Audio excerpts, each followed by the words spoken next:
Hey y'all, how's it going? I am still in my pajamas, cheetah pants and all. My holiday season got very unexpectedly socially busy. So I have not had as much time or energy to film videos, but we're still committed to a video every Friday until the end of the year to complete 1 year of vlogging.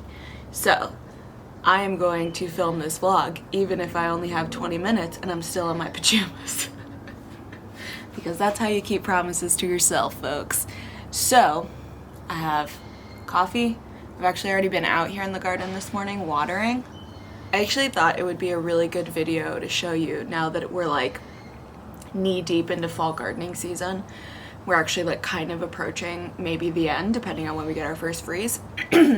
We've had some weird weather this fall. It's been warm, like we've had days in the 80s regularly. So had some weird weather, but today I want to show you some of my fall gardening mistakes. I don't really love the word mistake. I think they're more lessons of what to do next time.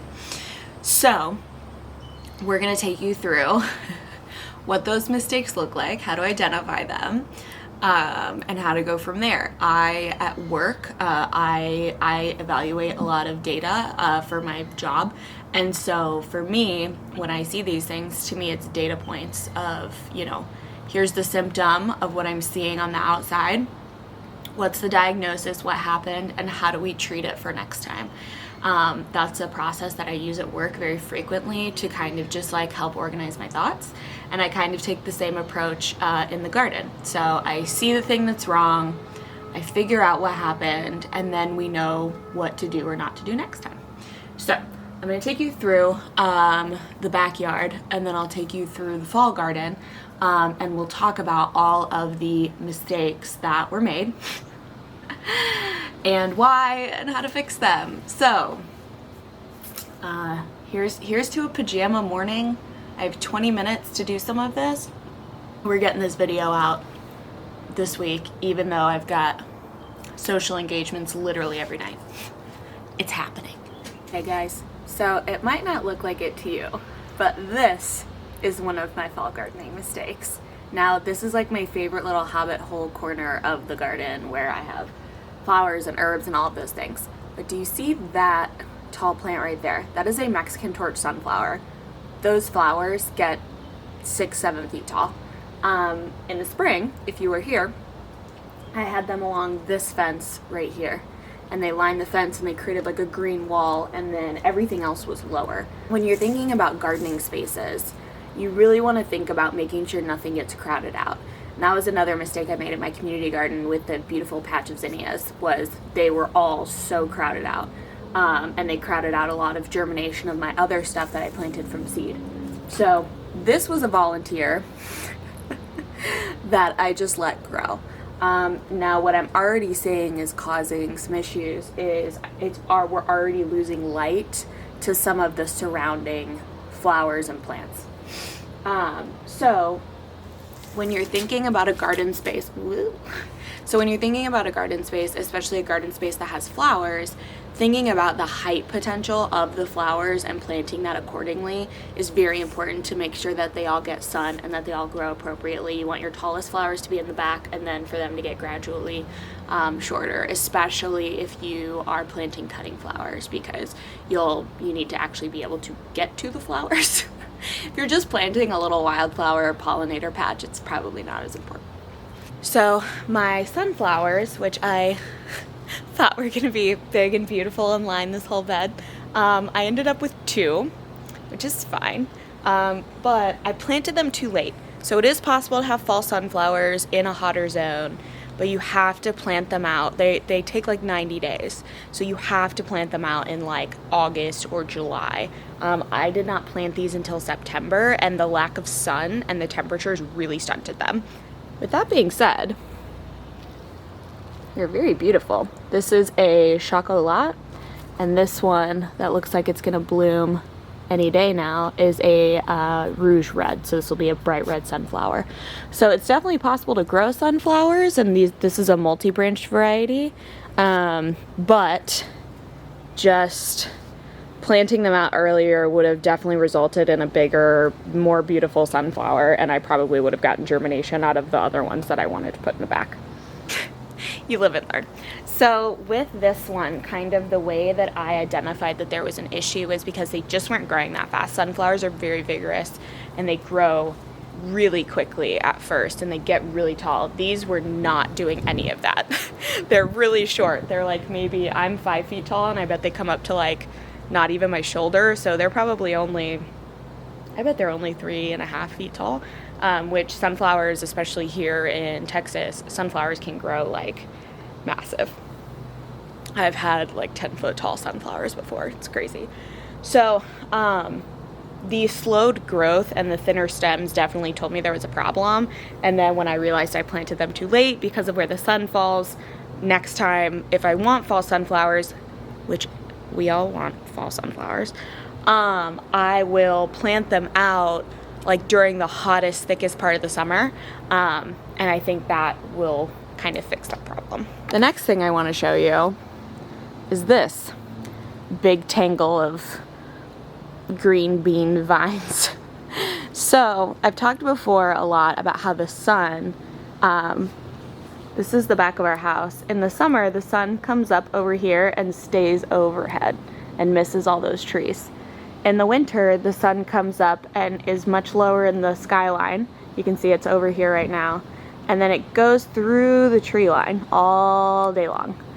And that's why my fall garden in my backyard does not do as well. So these green beans were getting all tangled up in each other. And I couldn't really figure out what's going on. They don't have that many blooms like here in the growing space, right? They're all getting tangled up here at the top, but that's because this is where the most sun is.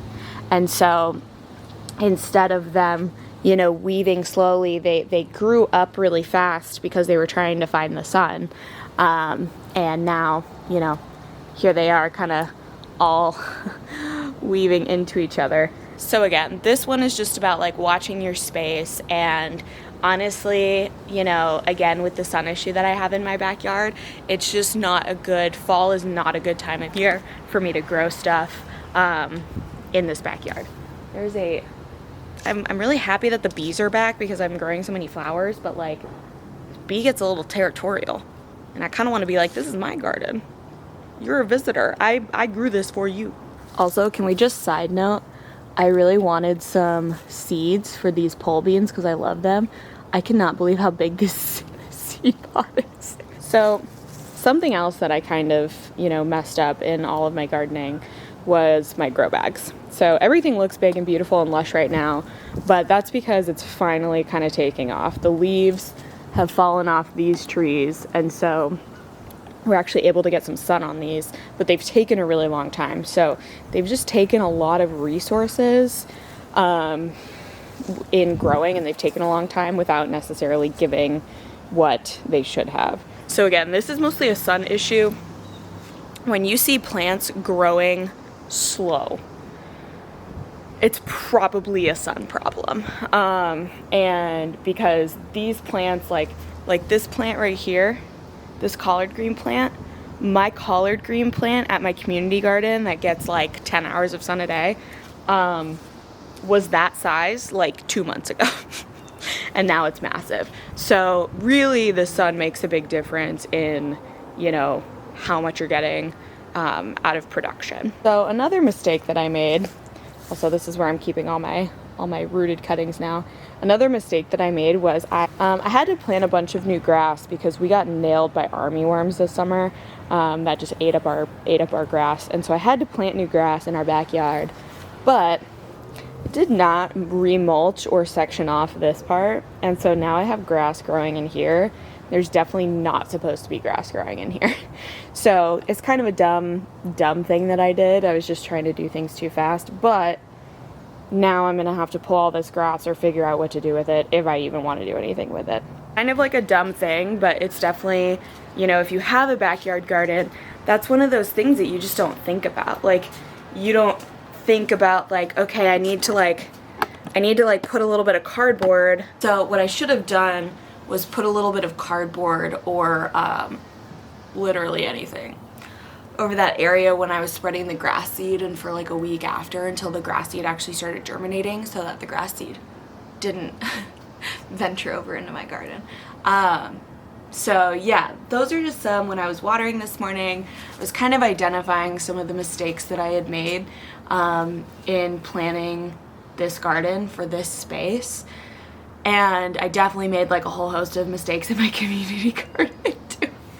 So we're owning all of the mistakes today, and it's okay. Honestly, people tell me that I'm such a good gardener, and I sometimes I have to laugh because they don't see the failures. And honestly, in gardening there's a lot of failures, and sometimes you have nothing to do with it. Sometimes it's weather related. Sometimes, you know, I lost all of my tomatoes this year at the community plot because of curly leaf virus, which is like almost unpreventable, honestly, especially for somebody who prefers to like stick with an organic route of like pest control. I don't usually spray down my plants proactively.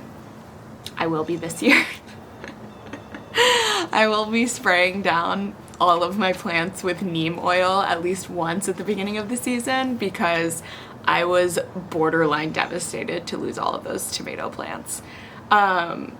But you just learn and you figure out, you know, what doesn't work. And by figuring out what doesn't work, you can figure out what does work.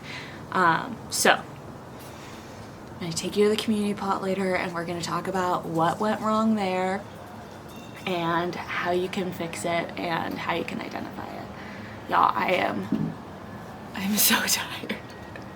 There's too many things happening this holiday season, but I will say, coming out here and watering this morning, it gave me an immense amount of peace. It gave me a big peace moment that I desperately needed. So let's go to the community plot. Hey guys. Okay, so I did have to put on real pants because now I am at the community garden. But wanted to talk about a couple of mistakes here at the community plot.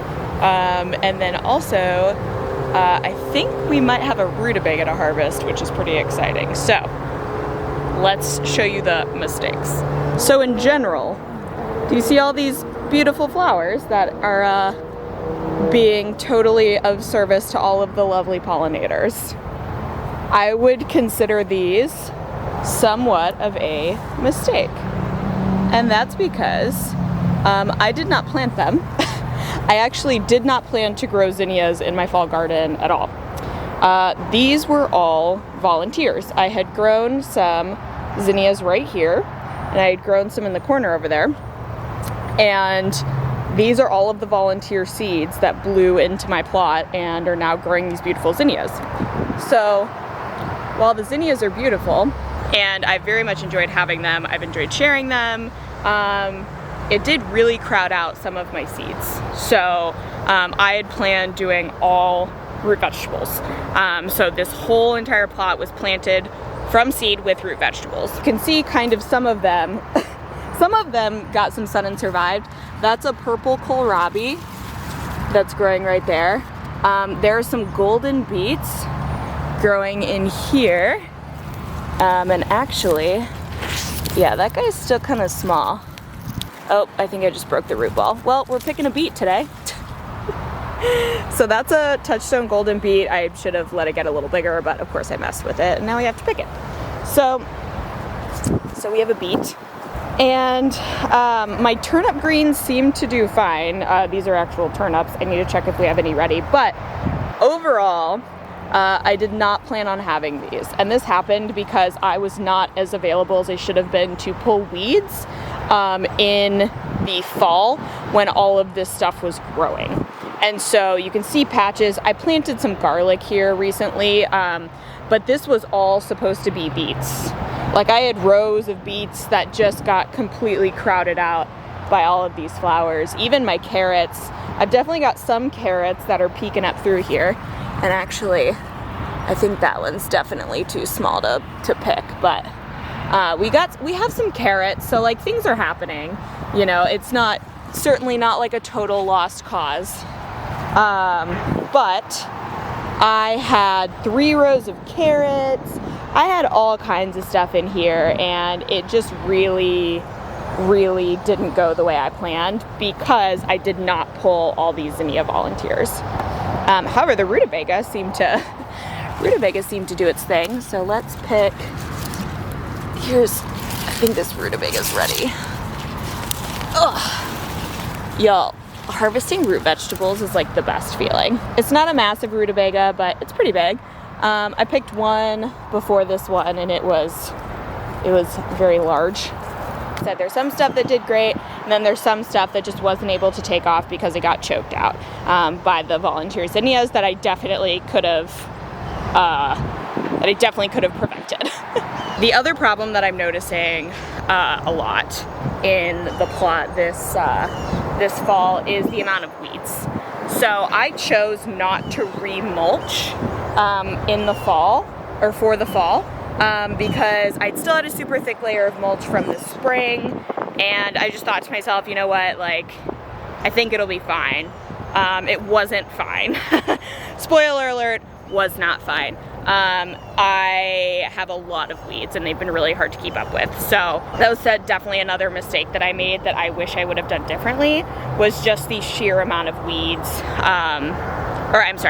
mulching in the path to reduce the amount of weeds in the plot. So with all that being said, let's see if any of these turnips are ready. So I don't know why, but turnip greens make my arms itch. And so I have to have on long sleeves when I'm looking at my turnips. Now, they should poke their little shoulders out when they're ready, but I'm wondering if that's just not what's happening. I've got a big one right here. Ugh. Oh, that was so not ready. Oh, and that wasn't even, this was definitely a parsnip. This was definitely a parsnip and not a turnip. So there's that. But at least that lets me get in here to actually look and see. God, maybe these are all parsnips. Maybe these aren't even turnips. I don't know what I'm doing. It's fine. Okay, let's get in here. This is a really large plant. Let's see what happens if we poke this guy. Oh, these are totally parsnips. Oh, that's funny. I definitely thought these were turnips. Okay, well, we're gonna leave the rest of these then, because now I know that they're not turnips. I was waiting for them to like have little purple shoulders. Oh, that's really funny. Oh wait, maybe that one was a turnip. That one's got purple shoulders. What's happening? This is what happens when you don't label your stuff, guys. Okay, well, I don't know, I just work here. So there's that. I pride myself on being somewhat relatable, and today my version of relatable is not knowing what the hell I planted where. Because I didn't label it and I did it in a rush. So I do want to show you, oh, I've got some. I did want to show you guys what is possible, because my community garden plot is not looking stellar this year. So I wanted to show you what is actually possible with a fall winter garden in Texas with one of my plot neighbors. So this is my plot neighbor's plot, and they are growing some amazing broccolis. I grew broccoli last year, it was awesome. Lettuces. These are all some really good looking carrots. They've pulled some beautiful carrots out. This is a Romanesco cauliflower. They've got some beautiful kale, a cabbage, more carrots. They've got some eggplants over here. This is looking beautiful. And even, this is another one of my neighbor's plots, and she's growing some amazing looking Brussels sprouts, as well as some really wonderful looking red mustard, Japanese red mustard. And look at that broccoli, y'all. Like, look at that. This is what's possible in a hotter climate in the winter. It's pretty incredible. And the other thing is, it's still warm enough that people actually still have some like tomatoes. Oh, isn't that funny? If you're from a more northern climate, this is probably really weird to you to see like a tomato plant. and a broccoli plant right next to each other. But this is what we can actually do here in Texas. So y'all, those are all of my mistakes that I made in my fall winter garden. And I think the more we talk about those mistakes, you know, the better gardeners we become, but also the more accessible gardening becomes to other people who, you know, think that everything is just harvest and sunshine. And I'm here to tell you everything is not always harvest and sunshine. So thanks so much for joining me today. Let's all keep making mistakes and learning lessons together and becoming better gardeners. So thanks for watching. Happy gardening. We'll see you next time.